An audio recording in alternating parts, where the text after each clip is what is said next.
Você está viajando por outra dimensão, um lugar não apenas da visão e do som, mas também da mente. Uma jornada em uma terra maravilhosa, cujos limites são os da fantasia. Sua próxima parada, além da imaginação.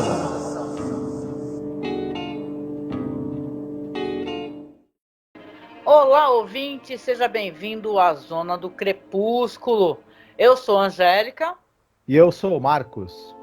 Hoje nós vamos embarcar aí numa nave espacial sinistra, falando do episódio Death Ship. Episódio que conta aí com um ator que a gente gosta muito. Qual é o nome dele mesmo, Marcos? Jack Klugman. Como diria o Renan lá do Choque de Cultura, ele é minha sopinha de abóbora.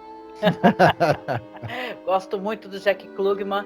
Ele mesmo diz que tem uma historinha que diz que ele não gosta muito desse episódio, mas porque ele gostava de ser retratado como heróis, né, e tal. Nesse episódio, spoiler, ele é uma figura um tanto quanto vilanesca. Esse episódio, ele é meio inspirado numa lenda do holandês voador, que é um navio que a aparição dele costuma ser motivo de preocupação, porque as pessoas acham que vai acontecer alguma tragédia, né? E ele nunca aporta, é um navio fantasma, né?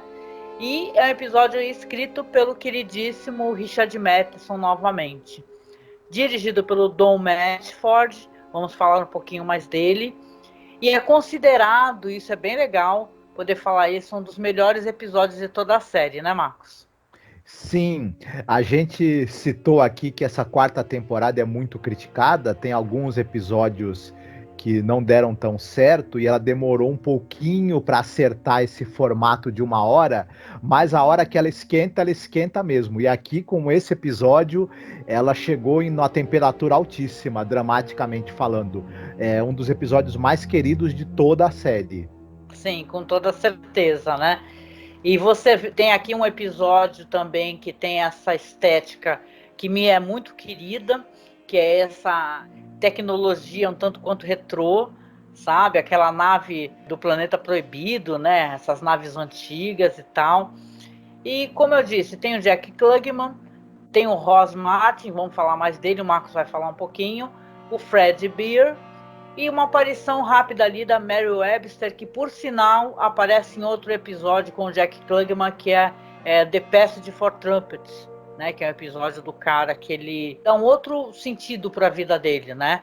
Depois de um momento de desespero. Esse episódio, assim, é excepcional, não sei se tu concorda comigo, Marcos, no sentido de que ele tem toda a metragem necessária para desenvolver a história. Para quem não gosta muito dos episódios de 1 hora, a gente também tem problema com alguns, para falar a verdade, né, quando as coisas não se desenrolam, mas quando os roteiros eles são, né, pensados assim para poder construir as personalidades dos personagens, né, e mostrar para o espectador as intenções daquele roteiro, funciona muito bem, né? Uhum. Esse episódio ele não tem problema de barriga ou de ter uma metragem além do que deveria. Tá tudo aqui se encaixando direitinho. Tem o tempo certo para desenvolver a trama, para a gente conhecer os personagens, para a gente mergulhar nesse pesadelo. E isso do ponto de vista ali do roteiro e de como ele se adequou ao tempo, né, de exibição. Porém, ele também, a direção tá precisa, as atuações estão ótimas. Olha, um episódio redondinho, assim. Uhum, concordo contigo. Richard Matheson tem alguns roteiros aqui na série muito bons, alguns muito famosos, né? Steel, por exemplo, Night Call, O Pesadelo a 20 Mil Pés, né? São histórias do Richard Matheson, tem algumas nas outras temporadas, também o Little Girl Lost. Então você tem aqui uma história do Richard Matheson baseada no conto dele também, que saiu originalmente na edição de março de 53 da Fantastic Story Magazine. Ele mudou um pouquinho a história, tem algumas alterações, leves alterações, fez uma espécie de expansão do material original, mas você tem aqui, sim, um desenvolvimento do próprio autor, de uma história que ele não altera o que ele queria dar o sentido no conto, entendeu? Então é a mesma coisa, né? A gente vai falar um pouquinho também mais para frente sobre isso. O Richard Matheson, ele era contra você adaptar um conto e ser muito fiel ao original na hora de fazer uma adaptação para o audiovisual. Mas nesse caso, especificamente, ele acabou sendo bastante fiel ao próprio conto, né? Não, verdade, sim. E sobre uma questão que é tratada aqui, esse negócio do mistério da narrativa e tal, a gente tem algumas semelhanças com alguns episódios anteriores. Por exemplo, O Abrigo, The Shelter, O Espelho, aquele lá que é 5 personagens em busca de uma saída. Você tem a questão do confinamento e da violência que desencadeia desse isolamento das pessoas, né? E tem esse diretor, o Don Medford, ele já fez parte de alguns episódios, o The Mirror e o Death's Head Revisited. O Buck Houghton, ele produziu 4 dos 5 episódios de The Twilight Zone que o Medford dirigia. Mas você vai ter aqui, e é bom a gente mencionar, acho que é legal, que você tinha o George T. Clemens fazendo a fotografia. Aqui a gente vai ter a fotografia de uma outra pessoa, só que ele está arrebentando, né? É muito legal o episódio, que ele tem uma iluminação interessante, né? A própria fotografia, mesmo sendo aquele futurista retrô, é bonita, né? Sim, o fotógrafo desse episódio não foi o George T. Clemens, ele, por conta da agenda dele, porque os episódios são de 1 hora, ele não estava presente em todos. E o cara que dirigiu a fotografia desse episódio, o Robert Pitta, ele foi muito feliz. O episódio ele traz alguns desafios em termos de fotografia. Você tem que trabalhar toda a cenografia, há um uso muito interessante das sombras. O episódio precisa, em determinados momentos, de um jogo de luzes e sombras complexo, difícil de ser captado, até porque os recursos financeiros que a série tinha não eram ilimitados. Tem os efeitos de iluminação, né, que são necessários para dar o clima no episódio também. Efeitos visuais, o episódio usa bastante a montagem para criar determinadas situações, então sim, tudo isso... As transições, né, principalmente, né, sim. Então precisou ter uma boa ali dobradinha entre o Robert Pitta e o Don Medford, e isso felizmente aconteceu nesse episódio, né? Sim, com certeza. Você quer falar um pouquinho sobre o diretor e o elenco? Sim, o Don Medford, nós já falamos sobre ele em outras oportunidades. Ele é muito lembrado porque ele dirigiu vários episódios da série Tales of Tomorrow. Foi a primeira grande série de ficção científica da TV, série Sim. dos anos 50, e ela foi uma série que influenciou muito além da imaginação, diga-se de passagem. Principalmente pelos aspectos de ficção científica, né? Com certeza, sim. Ele tinha experiência também com teledramaturgia, com os dramas televisionados e em muitas séries. Em Além da Imaginação, falando rapidinho, ele teve uma participação que foi irregular, na minha opinião. Por exemplo, The Mirror é um episódio bem fraco, eu acho, né? A gente até comentou que o episódio é fraco em parte por conta da direção dele, que ela acaba escorregando na hora de fazer algumas cenas que deveriam ser climáticas, assustadoras, mas são risíveis. E também o episódio Man in the Bottle não é lá grande coisa, por exemplo. Porém, no Death Ship, no Death's Head Revisited, que é aquele incrível episódio em que um ex-carrasco nazista volta, né, para o campo de concentração que ele dirigia. Concordo contigo, e é interessante a gente reassisti-lo numa época como essa, onde está se banalizando a questão do nazismo, né? Só para deixar claro isso aqui. Caso você não conheça o nosso podcast ainda, nosso trabalho anterior, na temporada passada a gente falou sobre esse episódio Death's Head Revisited, tá? Que você vai ter o cara do campo de concentração, né, o nazista, indo visitar o campo de concentração, então na época do julgamento do Eichmann.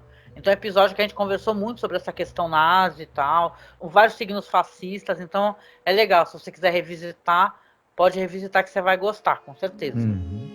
Ele também dirigiu com o Jack Klugman, né, a Passagem para a Trompete. São esses 3 episódios que eu citei aqui por último, são muito bem sucedidos e muito bem dirigidos. Então ele meio que conseguiu dar a volta por cima dos outros episódios não tão bons que ele tinha dirigido. Quanto ao elenco, A gente falou já bastante do Jack Klugman, ele é figura muito presente, né? Ele é maravilhoso nos episódios que ele aparece, gente. Tem aquele A Game of Pool, que ele faz um jogador de sinuca obcecado. Não desfazendo, obviamente, da quantidade maravilhosa de atores que The Twilight Zone tem, né? Mas ele tem uma coisa, ele tem um querer em quem, né? Sim, e ele ao lado do Burgess Meredith é o único ator que aparece em 4 episódios da série, né? Olha, que legal. Sim, ele e o Burgess Meredith eram os queridinhos do Rod Serling, né? Sim. Sem dúvida. Fora isso, a gente até já comentou em outras oportunidades, ele é um ator que teve muitas participações na TV, foi protagonista de séries. Teve umas séries para ele, que, por exemplo, Quincy M.I., né, que é a série que a gente falou que foi precursora do CSI, né? Nossa, isso é muito legal, foi muito legal saber. E agora que você falou, me recorda que eu tenho que tentar baixar de alguma maneira. E ele também tá naquele filme 12 Homens e uma Sentença, né? Exatamente. Um excepcional ator. Ele não gostava muito desse episódio, porque, como você já comentou, ele faz uma figura vilanesca. O personagem dele nesse episódio é terrível, né? Mas é terrível também porque é muito bem interpretado, né? Quando necessário, isso que é legal, né? Que de vez em quando é meio estriônico, né? Meio gritão, fala assim, não, vocês não vão fazer isso, tá mó legal, assim. É um grande ator, assim, que já faleceu, claro, né? Mas ele deixa muita saudade. Ele diz que ele é um dos atores favoritos do Rod Serling mesmo, entendeu? Sempre mencionava o Jack Klugman e a honra que era trabalhar com Jack Klugman, tanto quanto ele mencionava o quanto ele gostava da Carol Burnett, né? Sim. A gente falou dela também na temporada passada, né? Então, e tem outras pessoas aqui no elenco, né? Eu fiquei sabendo que esse Ross Martin, né, que ele faz o Tenente Ted Mason, eu pensei que ele era um latino, porque ele é um cara assim bonitão, assim, ele parece aquele cara latino, meio cubano e tal. O cara é polonês, né, Marcos? Isso. Ele nasceu numa região da Polônia que hoje, na verdade, pertence à Ucrânia. Mas em 1920, que é a data de nascimento dele, era a Polônia. E ele é um ator muito famoso por algumas questões. Ele era um homem muito culto, ele falava diversas línguas. Ele é o Artemus Gordon da série James West, a série Wild Wild West no original, né? Série que passou na TV brasileira, foi um sucesso tremendo, é uma série marcante, adorada pelos nerds, né? Não, e ele era judeu polonês, né, por cima. Ele era judeu, né, o Ross Martin, né? Isso. Ele também participou ele era o Dr. Paul Williams na série de animação Laboratório Submarino, né? Fazia a voz do Dr. Paul Williams. E é um cara que era uma figura muito presente nas séries de detetive, policial, da TV, séries sobre também militares da TV americana. Ele era um excepcional ator, portanto, era convidado para tudo que é série possível e imaginável. Né? Não, e diz que ele era um cara muito culto, né? Também tem isso, que falava muitas línguas, né? E ele já apareceu na série em episódios, assim, um dos melhores que eu gosto, assim, quando a gente vai falar de episódios que tem essa estética no ar, né? Que tem aquele o 4 de Nós Estão Morrendo, que é escrito pelo George Clayton Johnson. Ele é uma das faces desse personagem, que é o cara que muda de cara, ele muda de aparência, sabe? É muito legal esse episódio, muito sinistro também, né? Sempre achei muito assustador isso daí, né? E ele tem um papel nesse episódio, acho que é muito importante, né? Ele provoca uma resposta emocional do espectador, né? Mesmo. Então é muito maneiro, assim, eu apaixonei. O episódio se sustenta no embate entre ele e o Jack Klugman. A gente vai comentar isso. O terceiro personagem é importante também, mas ele é importante por um outro motivo. Mas a espinha dorsal dramática desse episódio é o embate entre o personagem do Jack Klugman e o personagem do Ross Martin. E ambos entregam atuações excepcionais. A gente tem também o terceiro astronauta aí da história, é vivido pelo ator Fred Beyer. Ele era um cara também, ele morreu cedo, morreu aos 52 anos de idade, e era uma figura também bastante presente em séries de aventura em séries policiais da TV americana. Aqui ele entrega um personagem que tem uma característica um tanto interessante, que ele logo de início ele fica mentalmente perturbado e ele precisa, né, sustentar, né, esse declínio do estado mental do personagem, coisa que eu acho que ele também faz muito bem. Ele fica meio à parte, né, da ação que fica mais centrada nos outros dois, mas é muito importante também o personagem dele. Verdade. Ele aparece em algumas séries famosas como The Monsters, Túnel do Tempo, Kolchak, The Night Stalker, que a gente adora, e já fizemos podcast sobre. Então eu gosto muito, sim, da atuação dele, dos maneirismos que ele coloca para mostrar a fragilidade do personagem dele. Ele tem um rosto muito expressivo, né? Sim. E para finalizar, a gente tem a participação da Mary Webster, que ela é uma atriz que eu gosto muito, por exemplo, de um filme onde ela está presente, que é o Robor, o Conquistador do Mundo. Nossa, adoro, com Vincent Price. E o Charles Bronson, né? Charles Bronson, novinho, com a carinha que ele tá naquele episódio 2, né? Que ele tá bonitão, né? Ele era um cara bonitão. E ela era presença também marcante nos dramas televisionados. Era uma excelente atriz, viu? É verdade, muito legal. A aparição dela é muito pequena, mas é muito marcante também no episódio. Muito bem. Muito bem. Dessa vez sou eu que faço a sinopse do episódio, não é? Então vamos lá. No longínquo ano de 1997, o Space Cruiser E-89, tripulado ali pelo capitão Paul Ross, o tenente Ted Mansell, está em uma missão para analisar novos mundos e descobrir se eles são adequados para a colonização. E ali, enquanto eles estão orbitando um planeta, o Mason vai ver um brilho metálico na paisagem. Chama os outros, né, e começa a conjecturar que isso pode ser um sinal de vida alienígena. Mas o capitão Ross, que é pragmático, ele discorda. No entanto, eles acabam decidindo a pousar no planeta. Após o desembarque, eles vão acabar descobrindo que o brilho vem dos destroços de uma nave exatamente igual a deles. Eles ficam chocados, eles vão olhar ali dentro da nave, acabam descobrindo seus próprios corpos sem vida. O Ross, o capitão, ele vai tentar descobrir uma explicação. Para resumir, eles vão começar a ter... O Mason e o Carter vão começar a ter alucinações, começar a rever as suas famílias e entes queridos, que na verdade se encontram falecidos, e eles acabam chegando ali a alguma conclusão que eles estão tendo um possível vislumbre do futuro. O que esses tripulantes vão fazer? Se eles acham que eles estão presos de alguma maneira sob alucinações nesse planeta, e talvez será que eles possam fugir? Será que eles conseguem fugir do destino que parece que está certo para eles? Aí que a gente vai saber nesse episódio. Gostou da minha sinopse? Ficou boa? Gostei. E aí, Marcos? O que a gente vê aí nesse episódio mega futurista de 1997? Eu achei isso engraçado, gente. A gente sabe que, né, que nem 2001, né, o filme do Kubrick, né? Quando você pensa, você assiste o filme e tenta refletir o que eles achavam que ia estar acontecendo em 2001, é engraçadíssimo, né? A gente tá, ao contrário, tendo que convencer as pessoas aqui a se vacinar, né? E tal, né? E outras coisas, né? Não vamos entrar em política de novo, senão o pessoal vai torcer o nariz pra gente. Mas é assim, os vislumbres futuristas são sempre divertidos de assistir, né? O pessoal achava que em 97 a gente ia estar explorando as vastidões do espaço e colonizando outros mundos. Em 2020 a gente está tendo que explicar para o pessoal que a Terra não é plana. Mas enfim. Pois é. Ri para não chorar, sim.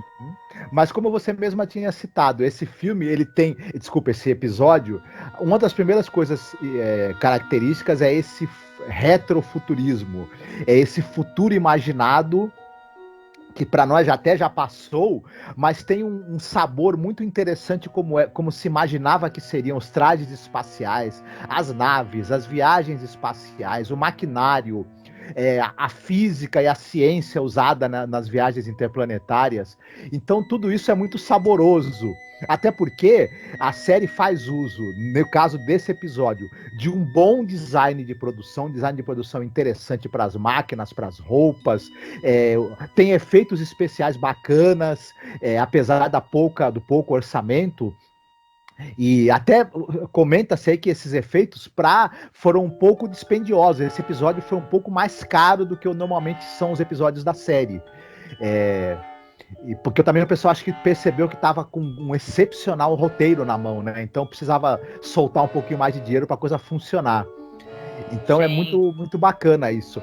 E eles também tinham esse negócio, a gente comenta sempre isso, e é importante, desde o primeiro episódio, se ela que vem falando, que eles usam muita coisa daquele filme Planeta Proibido. Uhum. A nave, novamente, é do Planeta Proibido, que é esse filme de sci-fi, sabe? Os uniformes, né?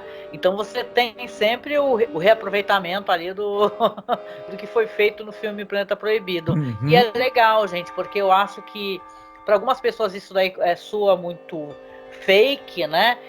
Para mim, eu vejo um sabor gostoso de ver esse visual assim, retrô, antigo, esses uniformes. Eu acho até que para decoração é uma coisa, assim, quadros, sabe aqueles quadros retrofuturistas, são tão bonitos, né? Então eu acho que o episódio ele tem um gosto assim interessante assim para quem curte ficção científica. Uhum. Eu também concordo com você. Eu gosto muito desse visual futurista retrô, né? Sobretudo dos anos 50 e tudo. Aqui é uma série dos anos 60, mas está aproveitando, né? Efeitos e props de um filme dos anos 50. E afora isso, esse episódio é muito bem escrito. Ele tem uma estrutura de roteiro muito interessante. Ele consegue criar uma forte tensão através do embate entre o personagem do Capitão Ross e do Tenente Mason. Por conta dessa coisa, o Tenente Mason é uma pessoa. Enquanto o Capitão Ross é uma pessoa autoritária, com a força de vontade muito grande e cheio de certezas do que ele acha que está acontecendo e o que é certo a fazer, o Tenente Mason é uma pessoa extremamente emotiva, né? Ele reage de forma muito emotiva e meio assim que é afetado pelo que está acontecendo no momento. E por conta da atuação muito interessante do Ross Martin, e a gente acaba se identificando muito com ele. Ao mesmo tempo, você tem também... É muito triste de ver o personagem do Tenente Carter, o quanto determinado fato que acontece, né? Quando eles veem a própria nave, né? Os destroços dela encontram os próprios corpos lá dentro, o quanto esse homem ele se desmonta, né? A psique dele vai se desmontando cada vez mais ao longo do episódio. E toda essa tensão e esse drama muito bem feitos, muito bem conduzidos, e ela vai aumentando à medida em que as pessoas vão entrando em contato. Primeiro tem esse grande choque deles encontrarem a própria nave acidentada e os próprios corpos ali dentro. Não, e como é mostrado, né, aquele negócio que é proposital, né, tá o cara de lado, aí vira assim, você vai ver, é ele mesmo, né, ele tá encontrando a si, aí ele puxa o RG, né, a identificação do bolso, é ele mesmo, não tem como negar, né, e tal. Então você tem, né, esse choque, né, e aí a partir daquele momento, pelo menos os dois, não o capitão que tá tentando encontrar sentido, né, parece ser uma pessoa teimosa, né, mas os dois estão absolutamente chocados, né. Sim, e isso é muito bem construído. Essa coisa deles primeiro não tem certeza se a nave é uma nave da Terra, depois eles sabem que é uma nave terrestre, e que nave é essa, até eles... Essa coisa deles da porta tá emperrada, eles têm que tentar abrir a porta para conseguir ver o que tem na sala de controle. É todo um suspense bem construído, no tempo certo, para a gente poder se deixar envolver pela dúvida, depois pelo choque que vai tomar conta deles. O ângulo de câmera também, né? Porque assim que eles entram, começa a filmar eles de cima. Uhum. Né? Eu gosto muito disso quando eles fazem essa alteração, sabe? Não é tradicional assim de filmagem, né? Você pega a filmagem de cima, né? Que também dá aquela impressão meio você tá jogando, sabe, Silent Hill, que você não sabe quando você vai virar assim, o que vai ter, né? Então aumenta o suspense também, é uma maneira muito inteligente de condução, né? Do jeito de filmar. Depois eles vão começar a ter o que a gente acha que podem ser alucinações, porque o Capitão Ross, ele acha que aquela nave que eles encontram com os próprios corpos ali mortos não quer dizer que eles estejam mortos, ele acha que aquilo pode ser uma ilusão criada por alguma força alienígena, né? Isso é muito legal.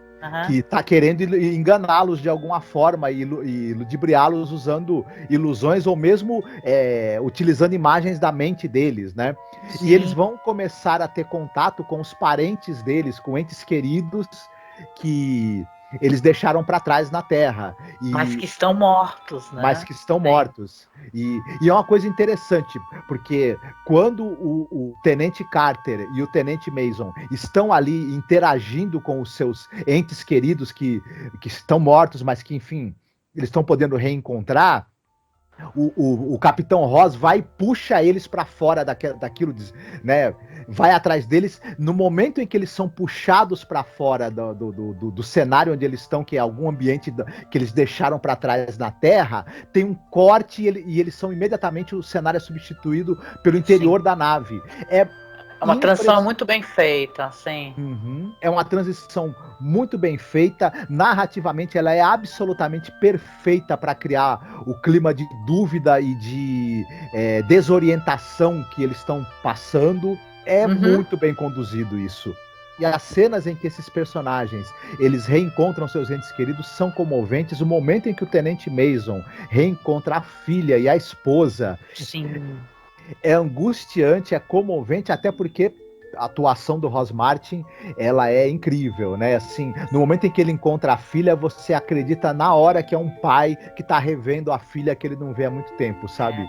Não, e olha que a gente tem o Jack Klugman aqui nesse episódio, né? Mas o abraço que ele dá naquela criança, né? O choro, né?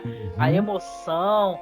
Depois, quando ele vê que a esposa também tá por ali, né? Porque só depois que você vai saber que elas estão mortas, na verdade, né? E a mesma coisa com o outro cara também, né? Que ele vai chegando uma espécie de uma fazenda dele, né? Vai encontrando pessoas que depois, quando ele é tirado da alucinação, ele recorda que eram pessoas que ele sabia que estavam mortas.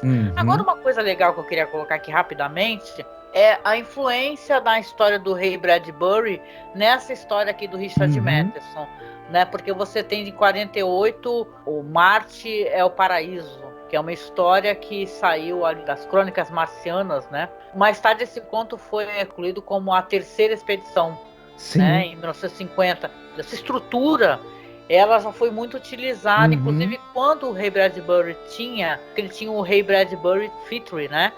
Que é transmitido ali a partir de 20 de julho de 1990.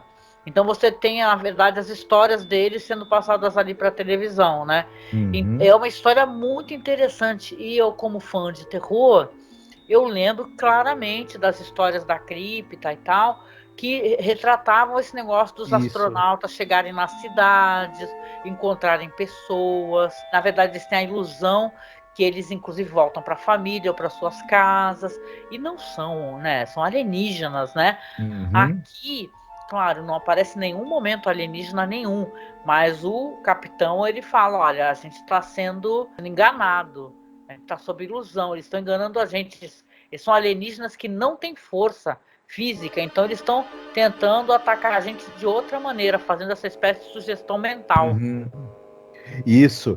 É interessante, o Matheson, ele era discípulo literário do Bradbury. Inclusive, ele adaptou histórias do Bradbury para televisão.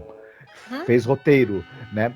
E é interessante como ele pega exatamente os elementos que o Bradbury usa em algumas histórias do Crônicas Marcianas, como você citou, e utiliza novamente aqui, mas ele dá uma outra roupagem e contextualiza de uma outra maneira e vai dar uma outra conclusão. Então é muito interessante isso. É um prazer para quem leu, né, os contos do Crônicas Marcianas do Bradbury, ver como esses elementos eles são reutilizados e ressignificados aqui nesse texto e nessa adaptação do Richard Matheson. É muito bacana, sabe? Muito bacana mesmo. É um presente para quem gosta de ficção científica. Essa lenda do holandês voador é a espinha dorsal temática dessa história aqui, não é? Porque você tem esse navio fantasma que nunca vai aportar, né? E sim, a gente já entregando o que acontece no final, né? Quero até que você conte pra gente o que acontece. É isso, entendeu? É você ter a repetição, né? Essa coisa circular de ficar repetindo, repetindo e repetindo. O que eles vão fazer? Eles vão tentar sair do planeta de qualquer maneira, né? Eles falam assim, olha, a gente vai tentar sair do planeta, né? O capitão fala, vamos sair do planeta. A gente vai sair da sugestão que está ocorrendo nesse planeta, não são os nossos corpos, né? Eles ficam o tempo todo, né? Os outros dois, assim, abrindo e fechando as mãos, como se estivessem com a mão dormente, né? Estivessem parando de sentir o próprio corpo, né?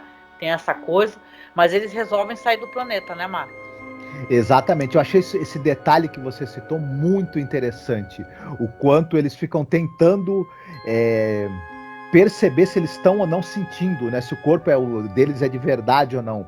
E quando eles resolvem tentar sair do planeta, sair da atmosfera, para saber se aquela nave ali que caiu, que bateu, é o futuro deles mesmo ou não. E é criado um suspense muito bem construído dessa coisa da preparação, da saída da nave, da dificuldade que a nave tem para se estabilizar e conseguir sair da atmosfera. Depois, o momento em que eles vão fazer uma reentrada na atmosfera, como tem uma luta física ali que um não quer deixar e a nave se desestabiliza. Todo o suspense que é criado para que é muito bem feito, muito bem conduzido e na hora certa. Eles tentam aproveitar todas as possibilidades que eles têm para colocar dúvidas na nossa cabeça e criar momentos de tensão e suspense em cima dos elementos do roteiro. Eles não perdem uma oportunidade de fazer isso e em todas praticamente funciona, né? Uhum. Sim, com certeza, né? O que ocorre depois para a gente poder finalizar e contar, assim, que é o grande plot twist do episódio, né?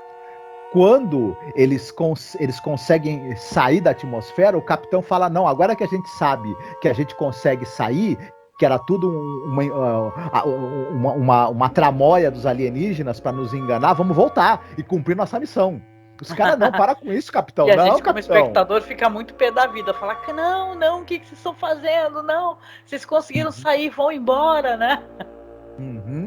Eles conseguem descer novamente no planeta e quando abrem as escotilhas de um lado da nave, a nave deles que tinha caído não tá mais lá. Então eles falam, opa, era só uma ilusão, beleza, mas quando ele abre a escotilha do outro lado, lá está a nave. E aí, o Tenente Mason e o Tenente Carter novamente chegam à conclusão irrefutável de que eles estão mortos. O que acontece é que o Capitão Ross, ele é um homem cuja vontade e a teimosia, ele não quer aceitar a condição dele de morto e não quer permitir que os outros dois comandados dele possam repousar ao lado dos entes queridos deles que também morreram. Eles vão ficar num looping eterno revivendo essa tentativa de pousar depois de sair para a atmosfera. E como eles eram subordinados à vontade do Capitão Ross em vida, eles continuam sem conseguir resistir à vontade dele e à autoridade dele após a morte. É muito triste isso e faz com que o Capitão Ross seja um vilão absolutamente terrível, porque como você mesmo estava comentando comigo aqui, ele é aquele vilão que ele acredita que ele está fazendo certo e está fazendo bem para os seus... Né? Não, e eu lembro até que essas discussões que a gente tem, eu gosto muito de escutar podcast de política, né? As pessoas às vezes falam, eu concordo, pessoas nunca acham que são vilões na sua história, né? A pessoa tá fazendo coisas terríveis e fala assim, não, tô fazendo bem. Tem uns que têm consciência, podem fingir, né? Se auto-enganar, né? Mas o caso aqui desse personagem Jack Klugman, ele acha que tá fazendo o melhor pra tripulação.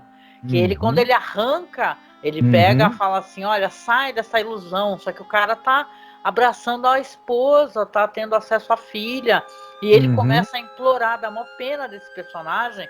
É um personagem muito tocante que o Ross Martin interpreta, porque você sente a dor dele de ser afastado da esposa e da criança que ele abraça, bochechuda, muito fofa, né? O outro, então, o Fred Beer, né, que faz o Mike Carter, ele tem isso dele, ele não consegue ver a esposa dele. Então você entende que ele lê o cartão, né, que ela estava no enterro dele, né?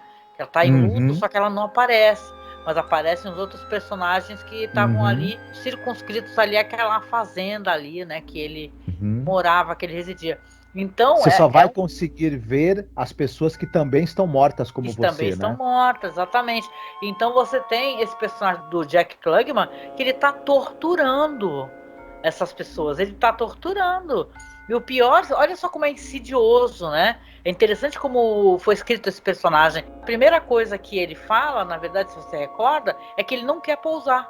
Ele fala, não quero pousar nesse planeta, não quero. Os outros que convencem ele, né? Eles ficam nesse looping, né? Ou seja, na verdade ele fala que não quer pousar, só que quando ele pousa, tudo vai se desenrolar novamente do mesmo jeito, e ele depois quer pousar novamente, ele consegue subir.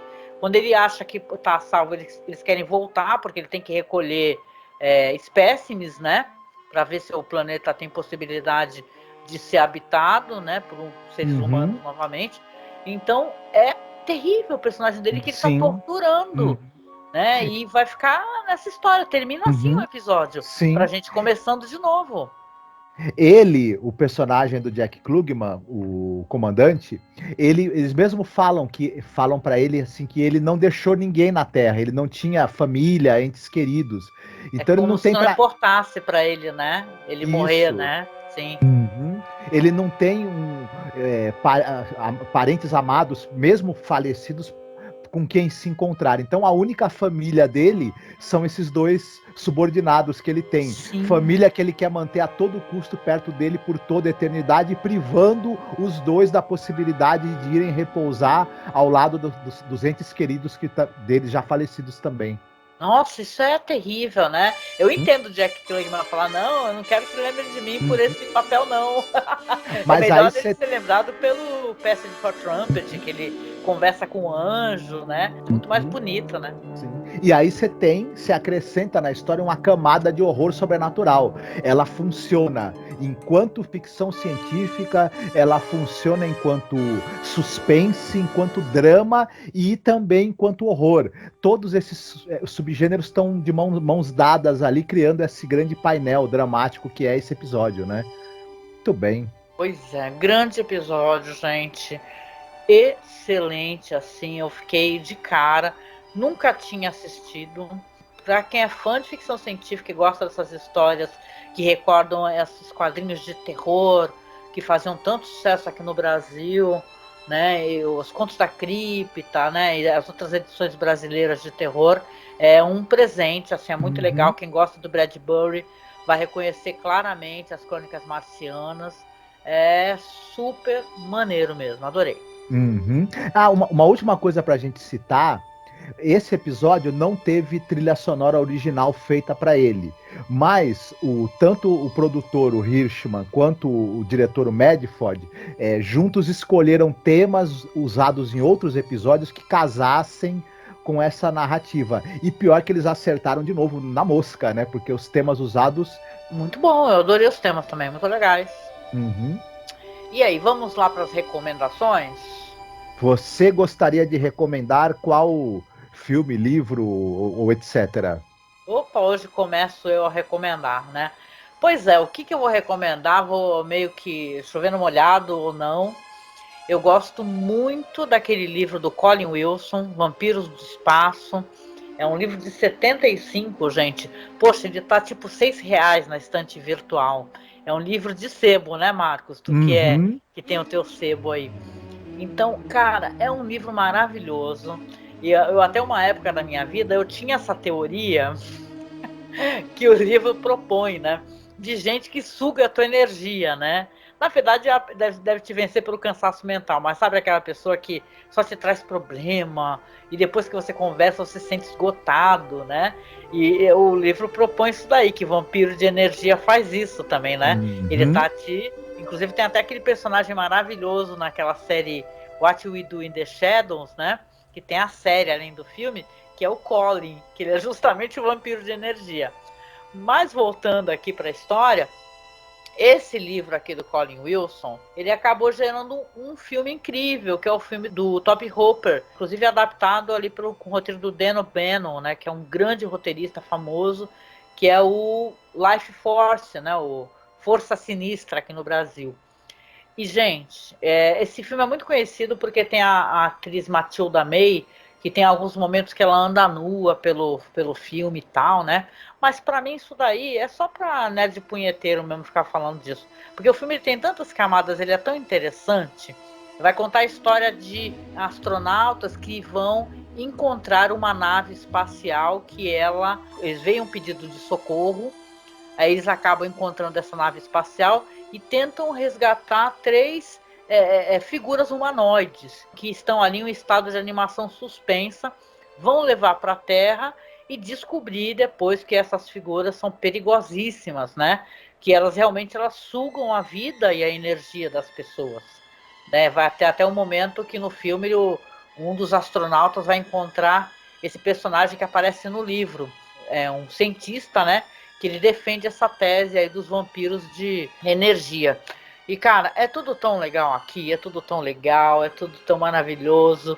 Recomendo demais você dar uma lida no livro, que por sinal a foto aqui, eu tava vendo uma foto do escritor, do Colin Wilson, ele foi um fenômeno literário, sabe? Quando o livro dele se tornou um best-seller mundial da noite pro dia. Além disso, também ele é conhecido por ter escrito um estudo sobre a vida e a obra do Lovecraft.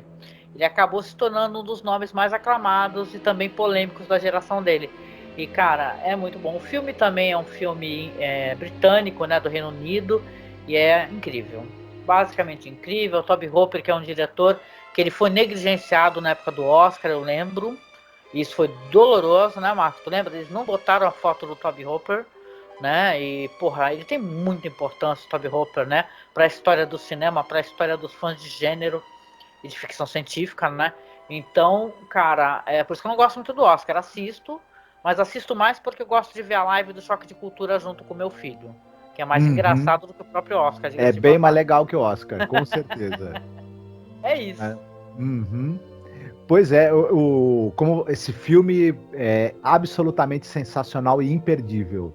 Eu gosto demais. Então, quem ainda não assistiu, talvez o pessoal mais jovem possivelmente não tenha assistido, procure encontrar Força Sinistra. Você vai ter uma experiência de o melhor casamento de ficção científica e horror que você possa imaginar. É muito bom mesmo. Sim, sim. E para quem viu, né? E isso é muito interessante, porque eu não lembro quem foi que aventou essa possibilidade, que na verdade essas figuras, assim, que elas não têm gênero. Quando os astronautas chegam na nave, que eles visualizam com o gênero que lhes interessa, entendeu? Que tem interesse. Então, na verdade, ela pode não ser uma fêmea, não ser uma mulher, a personagem da Matilda May. E nem os astronautas, na verdade, podem não ter gênero nenhum, porque são alienígenas, né, cara? Então é mó legal isso daí. Esse filme vale a revisão, caso você tenha assistido há muito tempo, ou você não tenha assistido, então você vai ter uma experiência muito boa. Muito boa. O filme é de 85, só pra mencionar o ano que ele saiu. A Matilda May tá com 57 anos atualmente. Ela tem uma carreira longa no cinema, tem muitos outros filmes, inclusive um filme do Bigas Luna chamado A Teta e a Lua, que é um filme muito interessante. Sim. Né? Nossa, eu adoro o Bigas Luna, é um cineasta maravilhoso. Falamos dele naquela ocasião que a gente falou sobre cinema espanhol, né? No Halloween, né? Os Olhos da Cidade São Meus. Nossa, cara, que filmaço do Bigas Luna. Muito bom. Uma lembrança, uma recomendação vai vindo com a outra, vai colando. Mas e você? O que você tem para recomendar pra gente hoje? Eu vou acabar chovendo um pouco no molhado também, né? Porque, pra mim, o filme definitivo sobre a não aceitação da morte é justamente uma ficção científica de 72, que é o Solaris, do Tarkovsky. Eu acho que ele tem bastante pontos em comum com esse episódio, né? Porque trata bem disso, né? Do cara que não aceita a morte da esposa, e ele tá num planeta que consegue acessar a mente dele e materializar os maiores desejos que as pessoas, que esse personagem, né, o astronauta, tem, e os outros também tripulantes ali de uma estação espacial que tem ali no planeta, né? E tudo. É um filme que eu não vou me estender muito, ele é muito comentado, celebrado e tudo, mas esse filme, ele é tão inacreditável, tão hipnótico, e ele usa uma metáfora tão perfeita para esse sentimento humano da não aceitação do destino humano, da morte e do fim das coisas, que é difícil que isso seja superado algum dia, sabe? Então, quem ainda não viu, ele mudou a maneira como eu assisto o filme hoje, esse filme. Então, Nossa, muito recomendadíssimo. Bom. É um grande filme, Tarkovsky, né? Maravilhoso, né? É um belíssimo filme, recomendo demais você assistir também. Tem tudo a ver o que você falou, essa questão de não aceitação da morte. Não é uma visão meio espiritualista, como é, por exemplo, tem aquele filme do Robin Williams, né? Que ele é um cara que é médico, né? Acaba tendo que resgatar a esposa no inferno, né? Que é um filme lindo, do Tarkovsky, que tem um viés que tem mais a ver com a ficção científica, né? Como tem esse episódio que a gente comentou aqui. Muito bom, Marcos. E é isso, né, gente? A gente vem chegando aqui no final, agradecendo você que está com a gente aqui na Zona do Crepúsculo, acompanhando episódio por episódio de Além da Imaginação. A gente pede para você seguir a gente nas redes sociais. No Facebook nós temos a página @masmorracine, que é a nossa page do site. Tá? Segue a gente para dar moral. A gente tem The Twilight Zone Behind Scenes, que é uma página que a gente criou para colocar documentários sobre a série. Por sinal, a gente está com um conteúdo muito legal na internet, tanto nessa página The Twilight Zone Behind Scenes, como no nosso grupo, que é o Fãs de Além da Imaginação. Eu publiquei lá o The Twilight Man, que é um quadrinho, né, Marcos? É Rod Serling, o Nascimento da Televisão, traduzido via aquele site Quadrinhos Inglórios, tá?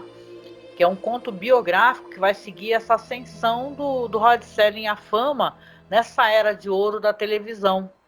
Então você vai ter como é que é a história dele, os problemas, o que acontecia, como é que era ele estar nesse meio, que é um cara que antes de The Twilight Zone, a gente já falou sobre isso várias vezes, já era um cara totalmente integrado à questão da televisão, né, das televisão gravada ao vivo, mega premiado, recebia vários Emmys, né, então é super legal, assim. Eu coloquei esse quadrinho, que é do Coren Sadmi, não sei se eu estou pronunciando corretamente, e é mó difícil ter coisa em português, sabe? Alguém tenha traduzido aqui para nossa língua. Então você acessa o nosso grupo, que é Fãs de Além da Imaginação, vou deixar aqui linkado aqui abaixo, ou as nossas páginas. Eu coloquei em The Twilight Zone Behind Scenes, em Além da Imaginação série online e tal.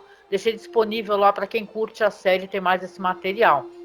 Se você gosta de usar o Instagram, a gente está lá como @masmorracine, e no Twitter nós estamos como @masmorra_cast, estamos como @zona crepuscular e também @cineclube da masmorra. Por quê? Porque o nosso feed de cinema, onde a gente tem os podcasts de cinema, que é um podcast bem antigo, que a gente tem com muitos episódios falando de filmografia, de séries clássicas, etc. A gente teve que alterar esse feed aí, porque estamos com problemas e não conseguimos resolver. Mas procure a gente aí no Google como Cineclube da Masmorra, ou no Spotify também como Cineclube da Masmorra, que você consegue acessar, tá? O nosso podcast de cinema, que é o nosso projeto para além de Além da Imaginação, tá bom? Finalmente aqui, só falando do Padrim, que é a maneira como a gente consegue manter o nosso site no ar. A gente precisa muito de vocês, né? Numa época como essa, que está sendo difícil para todo mundo. A gente precisa também da ajuda do nosso ouvinte, do nosso colaborador. Então, por favor, se você puder, seja nosso padrinho, seja nossa madrinha, faça aí uma doação recorrente, sabe? Que é todo mês de 5 ou 10 reais. Isso já vai ajudar bastante a gente. Para você não é muita coisa, talvez, mas para a gente ajuda muito. Então, se você tiver condições de nos ajudar, não hesite, sabe? Nos ajude, porque é a maneira como a gente pode produzir esse conteúdo. É porque como é que a gente faz? A gente tem que pagar a internet, tem que pagar a conta de água, a conta de luz. É tanta coisa que a gente tem que fazer e está sendo difícil para todo mundo. É uma época que está sendo difícil para o Brasil, está sendo difícil para a gente que é produtor de conteúdo independente, que não está sendo patrocinado assim por ninguém, né? Hoje em dia você vê muitos podcasts enormes aí que estão patrocinados pela Globoplay e tal. A gente faz um negócio totalmente, sabe, de coração e há muitos anos e que demanda muita pesquisa. A gente tem responsabilidade jurídica para poder falar. A gente não fica falando besteira nos episódios, né? A gente pode até às vezes, né, Marcos, se enganar com uma coisa ou outra e tal, mas a gente sempre tem muito cuidado e muito afeto para não ficar falando coisas que agridam os outros, né? A gente evita bastante. E se você puder, então, nos ajudar para manter o nosso trabalho no ar, manter a gente na internet, se você gosta da gente, por favor, tá? Não hesite. Ajude a gente, apadrinhe a gente com 10, 20 reais pelo Padrim, pelo Colaboraí ou pelo Pix, que eu vou deixar aqui abaixo, que vai fazer toda a diferença, tá? Para que a gente possa continuar mantendo o nosso trampo aqui para vocês. E também, rapidinho, estamos chegando, falta, sei lá, pouquíssimo. Espero que quando você escutar esse podcast a gente já tenha conseguido. Estamos chegando aos 1000 inscritos lá no YouTube. Então, se você puder, se você não conhece ainda o nosso canal no YouTube, acessa o nosso canal, que é Cine Masmorra, tá? Lá nós estamos como Cine Masmorra. E vá lá e se inscrever no nosso canal para a gente poder conseguir fazer o último episódio, que é o Top 10, Top 5, ao vivo, numa live. Vai ser muito legal, porque para fazer as lives é melhor se você tem 1000 inscritos, né? Que aí tem uma interação melhor, né, Marcos? Exatamente. Tá perto. Tá perto, faltam 2, assim. Hoje eu tava olhando aqui, hoje é dia 17, faltam 2. E, Marcos, a gente sempre finaliza com música e dessa vez parece que você escolheu com muito critério, né, a música final, né? Sempre escolhe, né, mas dessa vez você escolheu um musicão, né, uma banda maravilhosa.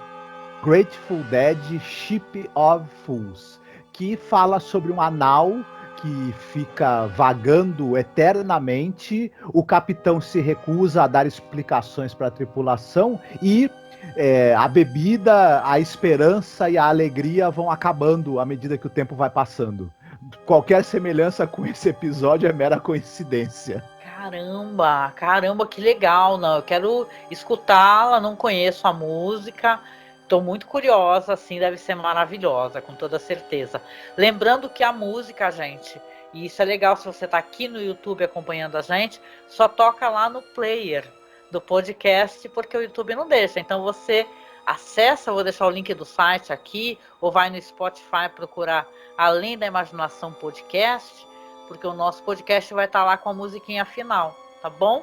Aí você escuta a música que o Marcos escolheu com tanto carinho, né? E é isso, gente. Chegando aqui ao final, saindo dessa zona do crepúsculo, cara, com essa nave que nunca vai chegar em lugar nenhum, a gente vem se despedindo de você. E a gente se encontra então no próximo podcast sobre Além da Imaginação. Fiquem bem, se cuidem. Se cuidem, um beijo. Tchau.